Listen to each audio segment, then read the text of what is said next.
सीतापुर गांव के जंगल में एक बूढ़े बाबा रहा करते थे और सीतापुर गांव में मनोज नाम का एक दुकानदार रहता था।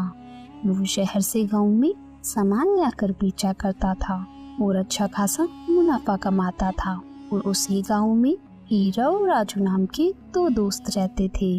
वो दोनों जंगल से लकड़ियां लाकर गांव में और शहर में बेचा करते थे।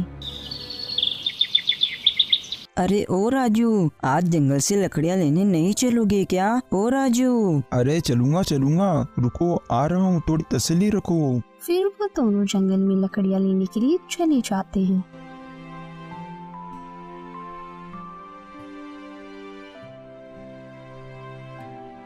जरा सुनो बेटा, क्या तुम मुझे भी थोड़ी सी लकड़ियाँ लाकर दे दोगे? क्या तुम अपना काम खुद नहीं कर सकते? अरे बेटा, अब मेरी उम्र हो गई है, मुझसे अब लकड़ियाँ काट कर नहीं लाया जाता, इसीलिए तुम थोड़ी सी लकड़ियाँ लाकर दे देना। हाँ तो उम्र हो गई है तो क्या हमसे पूछकर बूढ़े हुए थे? तुम खुद ही तो बूढ़े हुए हो, इसलिए हम क्यों लाए तुम्हारे लिए लकड़ियाँ? अरे राजू, तुम ये क्या बोल रहे हो? अरे वो हीरा, तुम चुप रहो और सुनो, हम तुम्हारे नौकर नहीं है, समझे? तुम अपना काम खुद करो वरना चुपचाप बैठे रहो। आप दुखी मत होइए बाबा, दरअसल राजू ना थोड़ा गुस्सैल है, बाकी दिल का अच्छा है। आपके लिए लकड़ियाँ काटकर मैं ला दूंगा। फिर वो दोनों जंगल में चले जाते हैं और लकड़ियाँ जमा कर लेते हैं। हीरा, जब मैंने एक बार मना कर दिया तो तुम उस बूढ़े के लिए लकड़ियाँ क्यों जमा कर रहे हो? अरे गुस्सा मत करो राजू भाई, तुम ही बताओ मैं क्या करूं? बेचारे वो बूढ़े बाबा इतना सब कुछ अकेले कैसे करेंगे? काहे का बेचारा बूढ़ा, वो तो बहुत चालू है, सबसे ऐसे ही मांग मांग कर अपना काम चला लेता है। अरे तो राजू, उनका इस दुनिया में और कोई भी नहीं है, चलो अब जल्दी से, अपन को देरी हो रही है। फिर वो दोनों लकड़ियाँ लेकर वहाँ से चले जाते हैं।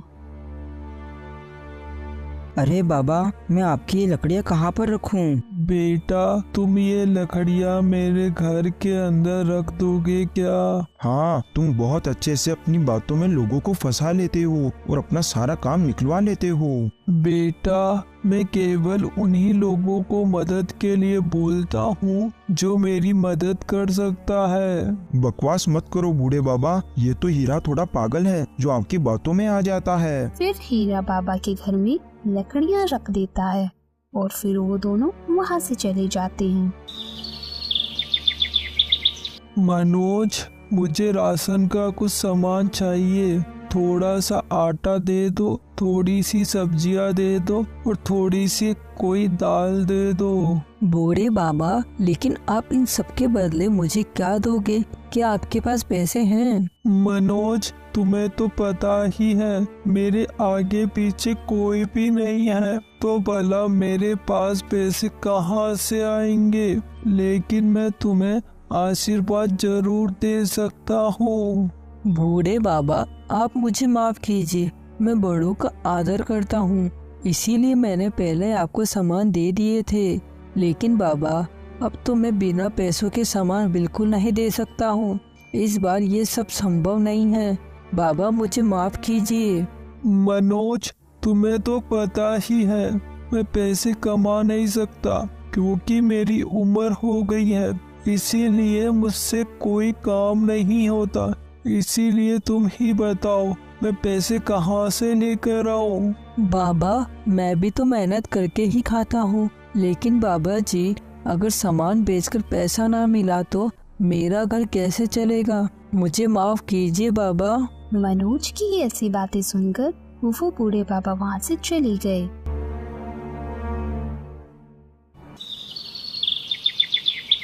फिर अगले दिन सुबह होने पर बूढ़े बाबा फिर से मनोज की दुकान पर जाते हैं, तो बाबा को देखकर मनोज बहुत गुस्सा हो जाता है। बाबा, आप फिर से आ गए यहाँ पर? मैंने आपको कल ही तो मना किया था कि मैं बिना पैसों के कोई सामान नहीं दूंगा। अरे बेटा रुको, मैं आज तुम्हें देने के लिए कुछ लेकर आया हूँ। फिर बूढ़े बाबा उसे एक सोने का सिक्का दे देते हैं। अब तो तुम मुझे सब सामान दे सकते हो ना? हाँ बाबा, क्यों नहीं, ये तो सोने का सिक्का है। कहाँ मिला बूढ़े बाबा आपको ये? अब आपको जो भी चाहिए मैं आपको वो सब दे दूंगा। फिर बूढ़े बाबा अपना सामान लेकर वहाँ से चले जाते हैं और ऐसे ही कई दिन बीत जाते हैं। फिर एक दिन राजू मनोज के यहाँ जाता है। अरे क्या हुआ मनोज भाई, वो बूढ़े बाबा तुमसे आज भी मुफ्त में सामान ले गए क्या? तुम सब लोग पता नहीं क्यों पागल हो, जो सब उन्हें ऐसे ही सामान दे देते हो। अरे नहीं नहीं राजू भाई, वो बूढ़े बाबा मुझे रोज एक सोने का सिक्का देकर जाते हैं और उसके बदले थोड़ा ही सामान लेकर जाते हैं। मैं उन्हें कुछ भी मुफ्त में नहीं देता। ये तुम क्या कह रहे हो? उनके पास सोने का सिक्का कहाँ से आएगा? मुझे तो ऐसा लगता है उन बूढ़े बाबा के पास कोई गुप्त धन पड़ा है, नहीं तो भला उनके पास सोने का सिक्का कहाँ से आएगा? क्योंकि जब मैंने उन्हें मुफ्त में सामान देने से मना कर दिया था तो वो खाली हाथ ही लौट गए थे, लेकिन उस दिन के बाद से वो रोज अपने साथ सोने का सिक्का लेकर आते थे।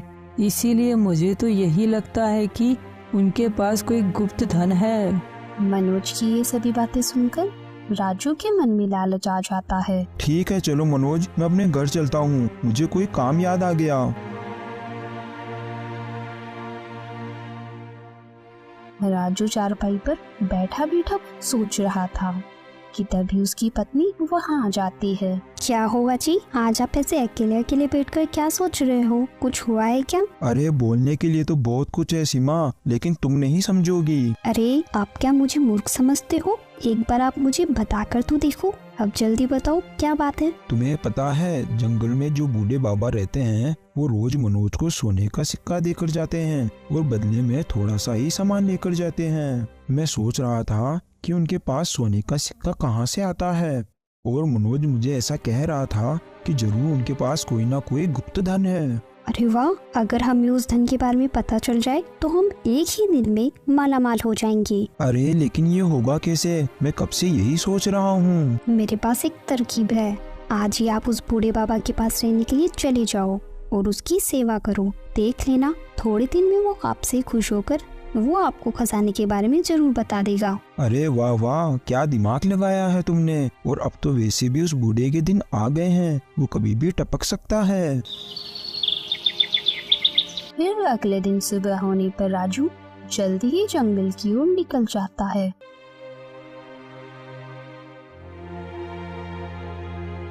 बूढ़े बाबा, आप मुझे माफ कर दीजिए, मैंने आपके साथ बहुत बुरा किया है, हमेशा आपके ऊपर गुस्सा किया है। अब मैं अपनी गलती को सुधारना चाहता हूँ, इसलिए मैं आज से आपके सारे काम करना चाहता हूँ, आपकी सेवा करना चाहता हूँ। अच्छा बेटा, जैसा तुम चाहो। अब तुझे पता चलेगा बूढ़े कि तेरा पाला किससे पड़ा है। फिर ऐसे ही कई दिन बीत जाते हैं। बूढ़े बाबा, अगर आप मुझे इजाजत दे देते हो तो मैं आपसे एक बात पूछना चाहता हूँ। हाँ हाँ बेटा, बेझिझक होकर पूछो, क्या पूछना चाहते हो पूछो। बाबा, मुझे आपके पास आए पूरा 1 महीना हो गया है, लेकिन आप मुझे जो सामान लाने को सिक्का देते हो वो सिक्का आपके पास कहाँ से आता है? क्या आपके पास कोई खजाना है? अरे बेटा, मेरे पास कोई खजाना नहीं है, ये सब बस भगवान की दया है, जिसके कारण अपनी सारी जरूरत पूरी हो जाती है। फिर ऐसे ही कुछ दिन बीत जाते हैं। बाबा, अब तो काफी दिन बीत चुके हैं, मैंने आपकी बहुत सेवा की है, तो आप मुझे उस खजाने के बारे में बता दीजिए, क्योंकि अब तो आपकी तबीयत भी ज्यादा सही नहीं रहती। अरे बेटा, मैंने कहा ना, मेरे पास कोई खजाना नहीं है, मेरे ऊपर बस भगवान की दया है, भगवान का आशीर्वाद है, क्योंकि भगवान इंसान को उसके कर्मों के अनुसार ही फल देता है। बाबा की ऐसी बातें सुनकर राजू को बहुत गुस्सा आ जाता है। अरे हो बूढ़े, मुझे तेरी सेवा करते इतने दिन हो गए, फिर भी तू मुझे खजाने के बारे में नहीं बता रहा। मैं कोई पागल नहीं हूँ जो तेरी सेवा कर रहा हूँ। तुझसे जब भी खजाने के बारे में पूछता हूँ तो कोई ना कोई बात कहकर टाल देता है। जा रहा हूँ मैं यहाँ से। ऐसा कहकर राजू वहाँ से चला जाता है। फिर ऐसे ही कई दिन बीत जाते हैं।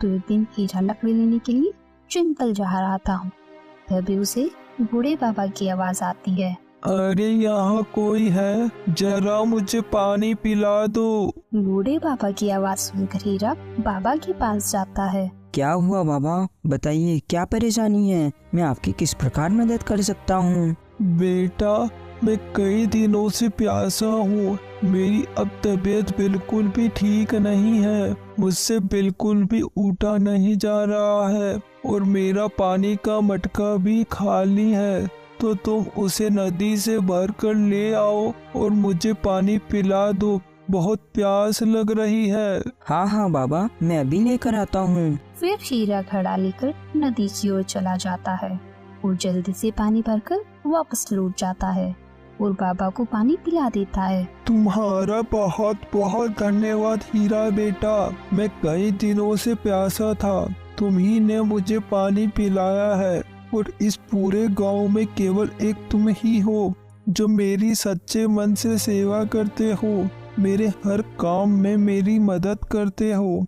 बाकी जो भी मेरी मदद करता है वो अपने स्वार्थ से करता है, लेकिन तुम बहुत अच्छे हो हीरा बेटा, इसीलिए मैं तुम्हें एक राज की बात बताना चाहता हूँ।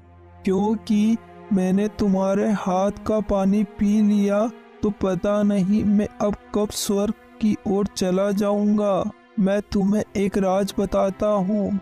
मेरे घर के पीछे वाले आंगन में एक बड़ा सा पेड़ है, उस पेड़ के नीचे एक जादुई मटका रखा हुआ है जो मैं तुम्हें भेंट देना चाहता हूँ। उसका तुम कभी भी दुरुपयोग मत करना और हमेशा ऐसे ही जरूरतमंद लोगों की मदद करते रहना, और इस बात का ध्यान रखना कि कभी भी लालच मत करना, वरना इस मटके का जादू तुम्हें बर्बाद कर देगा। सब होगा वो सब चला जाएगा। क्या जादुई मटका? अच्छा ठीक है बाबा, मैं कभी भी जरूरत से ज्यादा उस जादुई मटके का इस्तेमाल नहीं करूँगा और ना ही किसी और को करने दूंगा। और अभी आप चिंता मत कीजिए, आप तो अभी और लंबा जियोगे। ठीक है बेटा, अब तुम जाओ और जाकर उस जादुई मटके को जमीन से निकाल लो। फिर हीरा वहाँ से बाबा के घर के पीछे जाता है और वहीं पर खुदाई करने लगता है। तभी उसे मिट्टी में एक मटका दिखता है। अरे ये तो वही चमत्कारी मटका है, बाबा की बात बिल्कुल सच हो रही है। फिर हीरा मटके को लेकर अपने घर चला जाता है। अरे आ गए आप, मैं कब से आपकी ही राह देख रही थी। और ये मटका क्यों लेकर आए हो जी? अरे भाग्यवान, ये एक जादुई मटका है, हम इसमें जो कुछ भी डालेंगे वो चीज दुगनी हो जाएगी। ये क्या बोल रहे हो आप? क्या सच में ऐसा हो सकता है? आप यहीं रुकिए, मैं अभी आती हूँ। थोड़ी देर बाद चंद्रा एक टमाटर लेकर आती है और उस मटके में डाल देती है कि तभी उस मटके में बहुत सारे टमाटर आ जाते हैं। दोनों ये देखकर बहुत हैरान हो जाते हैं। देखा भाग्यवान तुमने, ये सच में एक जादुई मटका है, हम इसमें जो चीज डालेंगे वो दुगनी हो जाती है। हाँ जी, आप बिल्कुल सही कह रहे हो। अब हीरा को जो कुछ भी चाहिए होता वो उस मटके में डाल देता और वहीं उसके सामने बहुत अधिक मात्रा में आ जाता।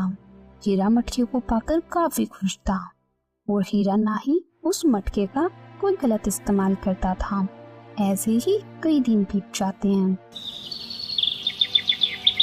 सुनिए जी, मैंने आज मटके से बहुत सारे आम निकाले हैं। आज से आप आम और सब्जियां बेचने का ही काम करोगे। तुम सही कहती हो चंद्रा, मुझे इस तरह जंगल में लकड़ियां काटने नहीं जाना पड़ेगा, ऐसे हमारे गांव के जंगल के वृक्ष भी सुरक्षित रहेंगे। फिर हीरा आम लेकर बाजार में बेचने के लिए चला जाता है। अरे मनोज भाई, तुम मेरे आम लोगे? अरे हीरा, लेकिन तुम तो जंगल से लकड़ियाँ काट कर लाया करते थे, तो आज आम कैसे बेच रहे हो? अरे तुम एक व्यापारी हो तो तुम आम खाओ ना, गुठली के बारे में क्यों पूछ रहे हो? तुम्हें लेना है तो लो, वरना मैं किसी और के पास चला जाता हूँ। अरे नहीं नहीं, तुम किसी और के पास क्यों जाओगे, तुम मुझे ही ये सारे आम दे दो। फिर हीरा मनोज को आम दे देता है और पैसे लेकर वहाँ से चला जाता है। फिर ऐसे ही कई दिन बीत जाते हैं। और भाई मनोज, क्या हाल है तुम्हारे? मैं तो अच्छा हूँ राजू भाई, लेकिन मुझे एक बात बताओ, क्या जंगल में कोई आम का पेड़ है जहाँ तुम और हीरा लकड़ियाँ लेने जाते हो? अरे मनोज भाई, तुम क्या बोल रहे हो? अपने तरफ की जमीन पर आम नहीं उगते और तुम ऐसा क्यों पूछ रहे हो? अरे कुछ नहीं हीरा, रोज मेरे पास आम बेचने के लिए आता है, लेकिन जब मैंने उसको पूछा कि वो आम कहाँ से लेकर आता है तो उसने मुझे नहीं बताया और कहने लगा कि मनोज भाई तुम आम खाओ, गुठलिया से तुम्हें क्या करना है। अच्छा, तो ये बात है। वो इसीलिए कई दिनों से मुझे लकड़ियाँ लाने के लिए मना कर रहा है। वो मेरे साथ काफी दिनों से जंगल नहीं जा रहा। तुम्हें पता है राजू, जंगल वाले बूढ़े बाबा का देहांत हो गया है। लगता है बूढ़े बाबा ने हीरा को कोई खजाना दे दिया है, इसलिए वो शहर से आम लाकर बेच रहा है। अरे क्या हुआ राजू भाई, कौन सी सोच में डूब गया हो तुम? अरे नहीं, वो तो मुझे कुछ काम याद आ गया। चलो मैं अपने घर चलता हूँ। ऐसा कहकर राजू अपने घर चला जाता है। घर पहुंचकर सारी बात राजू अपनी पत्नी को बता देता है। आप सही कह रहे हो जी, मैं भी चंद्रा को देख रही हूँ, वो रोज नई नई साड़ियाँ पहन रही है। वो बूढ़े बाबा जरूर उनको खजाना देकर गए हैं। वो मेरा खजाना है, उस खजाने पर मेरा अधिकार है, क्योंकि उस बूढ़े की सेवा मैंने की थी। मैं आज रात ही सारी बात का पता लगाऊंगा। रात होने पर राजू चुपचाप हीरा के यहाँ चला जाता है। वो खिड़की से सब देखने लगता है। सुनो भाग्यवान, आज मैं बाजार से कई चीजें थोड़ी थोड़ी लेकर आया हूँ, तो तुम अपने जादुई मटके में डालकर उनको दुगना कर लो, क्योंकि कल मैं गरीबों को खाना खिलाना चाहता हूँ। ये तो आपने बहुत ही अच्छा सोचा है, रुको मैं अभी सबको दुगना कर देती हूँ। फिर चंद्रा जैसे ही मटके में आलू डालती है तो वैसे ही आलू दोगुने हो जाते हैं और ये सब बाहर से राजू देख लेता है। कर लो बेटा, आज तुम्हें जो करना है। आज के बाद तुम्हारे पास ये मटका नहीं रहेगा। फिर थोड़ी देर बाद जब चंद्रा और हीरा सो जाते हैं तो राजू चुपके से वो मटका चुरा लेता है और अपने घर चला जाता है। देखो देखो सीमा, ले आया मैं जादुई मटका, तुम अब इसका कमाल देखो। फिर राजू उस मटके में एक सिक्का डालता है तो वहाँ बहुत सारे सिक्के आ जाते हैं। अरे वाह, देखिए जी हमारे पास कितने सारे सिक्के हो गए। अब तो हम इस गांव में सबसे अमीर हो जाएंगे और अब तो किसी में भी अपन से ऊंची आवाज में बात करने की हिम्मत नहीं होगी। और अब आपको गधों की तरह जंगल में भी लकड़ियाँ लेने नहीं जाना पड़ेगा। अब तो अपन सारे घर के गहनों से बहुत सारे गहने बना लेंगे। हाय रे, अब तो हम बहुत माला माल हो जाएंगे। अब तो हमें अमीर होने से कोई नहीं रोक सकता। वो सब तो ठीक है सीमा, अब तुम जल्दी से इस मटके को छुपा दो, अगर किसी ने देख लिया तो शामत आ जाएगी। फिर अगले दिन सुबह होने पर अरे सुनिए जी, न जाने वो अपना जादुई मटका कहाँ चला गया, यही तो रखा था। ये सुनकर हीरा वहाँ आ जाता है। क्या हुआ भाग्यवान, आखिर कहाँ गया वो मटका? तुमने तो यही रखा था ना? हाँ जी, मैंने यही रखा था, लेकिन अभी यहाँ नहीं है जी। हे भगवान, न जाने वो जादुई मटका यहाँ से कौन चुरा कर ले गया, लेकिन जो भी लेकर गया है बस वो चमत्कारी मटके का गलत इस्तेमाल ना करे।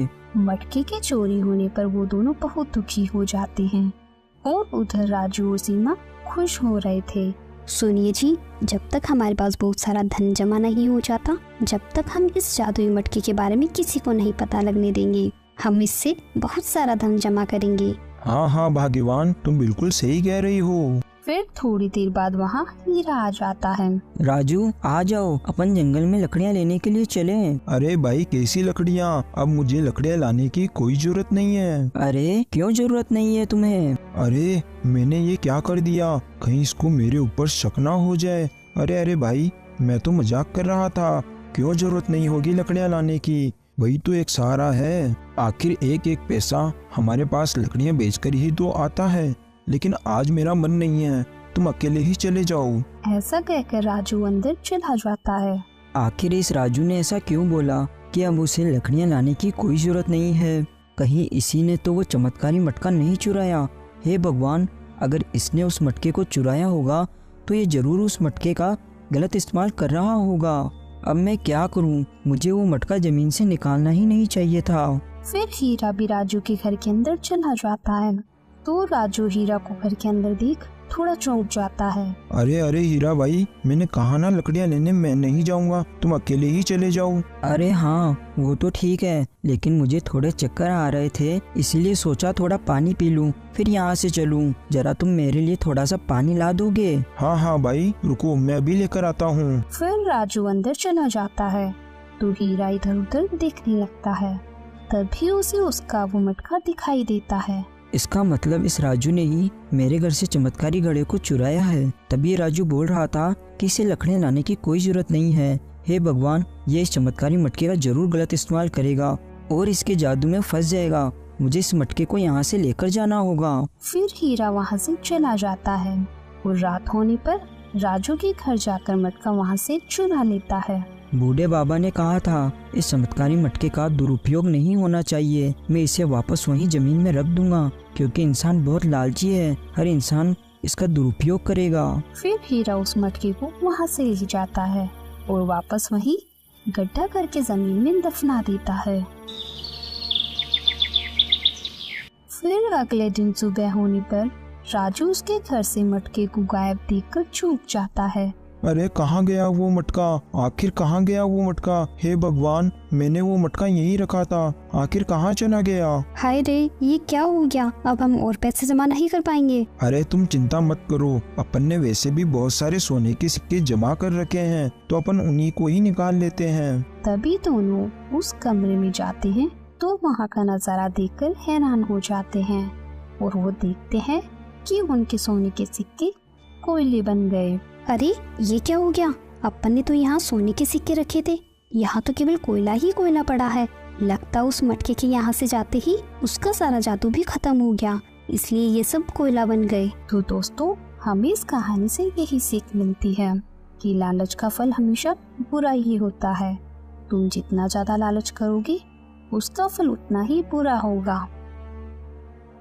Thanks for watching.